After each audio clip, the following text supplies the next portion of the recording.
it is very obvious and evident to anybody like myself who's ever worked on social media platforms and preventing harm that it is absolutely ripe for mass manipulation. So if there is no other moderation tool other than this sort of public poll, what you do then, if you're a misinformation entity, is just fund a lot of bots to post to it to sway. And like, this is not, this is like, it's possible to game it. It's not even bots. It's also like people.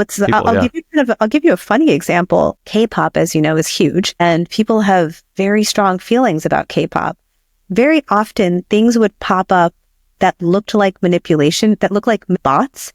And actually it was just swarms of K-pop fans who would all coordinate, like a coordinated campaign to like push for what they want. I mean, Taylor Swift fans are actually very similar, right? So like Swifties and K-pop fans, you know, never underestimate. Yeah, it's like never underestimate the power of a tween with a poster on her wall. They will coordinate. Coordinated action is real. But it's like, it's fascinating, right? So, and you know, that's like a silly example, but we've seen it actually happen in the United States. So I used to teach data science.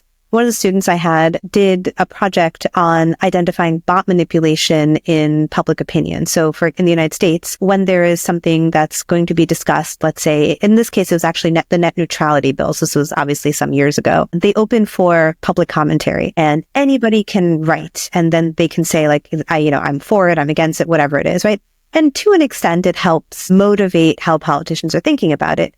At that time, it seemed that actually most Americans were against. They wanted, no controls over, what's on the internet, et cetera. The analysis that my student did demonstrated that a lot of them were bots.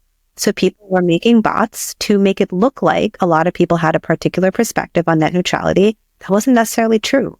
So we know that's what happens. So my concern about opening things up, and again, like, I don't know what the exact plan is, right? What do they mean by getting rid of content moderators? If it's only going to be community notes, well, you're just opening yourself up for mass manipulation, coordinated manipulation campaigns. Like, and the thing is, like, anyone who's worked at a social media company, you know that. Because that's what happens. Every election, every time, like, that is just like par for the course.